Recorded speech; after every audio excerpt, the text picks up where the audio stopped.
back to my channel, and I am so excited. I love how this little girl turned out. I'm working with LineDotArrow's kit, the Verdent Ledger, and I'm working with kit papers, and I'm also working with the challenge papers, and I'm also working with a few things that I created from my embossing folder. So let's have a look and see what I did. Oh, she's so cute. I just love her. Anyways, so I had this big doily and I cut it down, and that's what my part of my closure is. And I also used my beloved quilt that I keep putting into different projects. And let's open it up and see. So this here is actually the cover.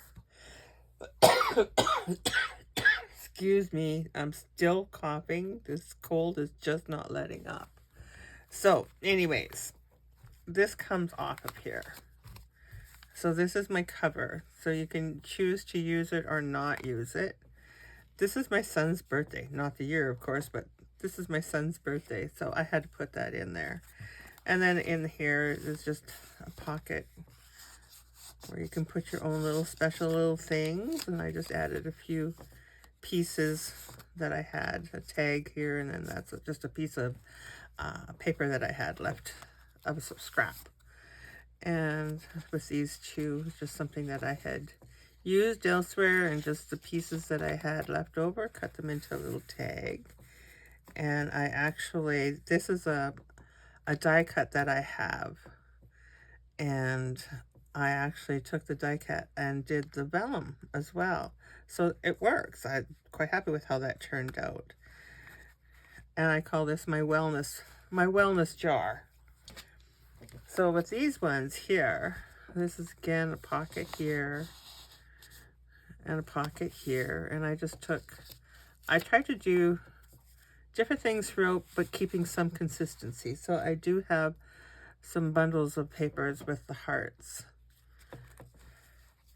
And then this here is just a couple of tags put in here, and just another tag. And this here comes from a different kit, but I was cleaning things up and I found this, and I know that this is, I can't remember which kit it's from. But anyways, it's not one of Natalie's kits, and this here is another one of my mushrooms that I did with the embossing folder that I have. And so I use the words throughout. And then this one, again, is a pocket here.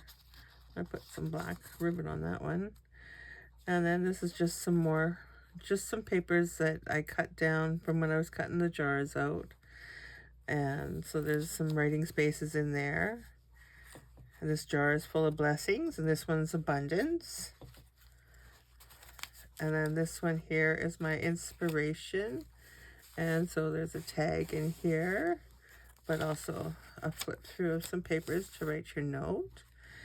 And this here is a recharge, and I just kind of did the accordion style file in there. Or yeah, there we go. There it goes. And then these are just some papers to write some notes on.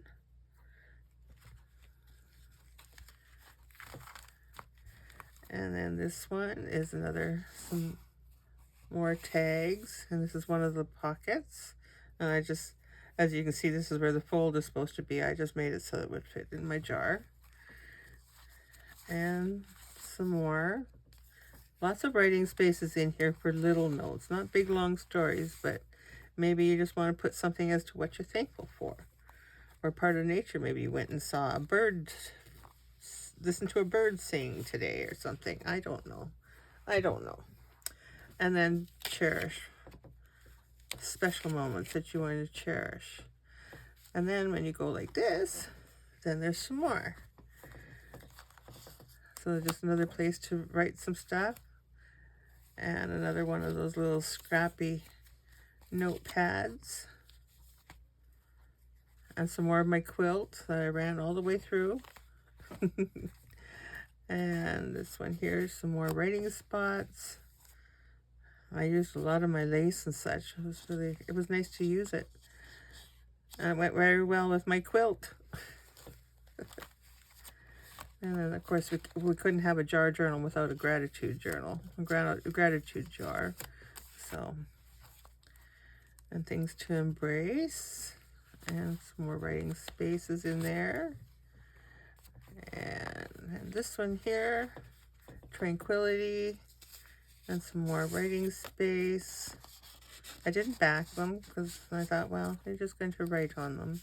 Don't have to be backed. And just some more spare pieces of paper that I had. And so if you don't want to do it like this, you can always do it like this. Front and back. Woo! I really love how this turned out. I have an idea for another jar, which I may very well do. This one is very time consuming. I love it. And I had a lot of fun making it, but it's very time consuming.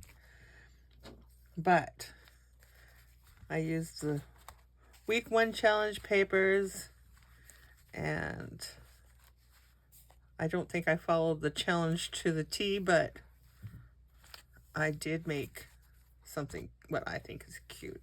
So thank you for joining me today. I look forward to working again with it next week with the challenge papers. And I look forward to seeing all your posts in my group and the other groups that are participating in the challenge, hosting the challenges. And remember that we have added Junk Journal Joy with April Storm to our hosting groups. So thanks for joining me. If you're new here and you like what you see, maybe subscribe, give me a like, leave a comment. I would love to hear from you. All right. Thanks, guys. Bye-bye.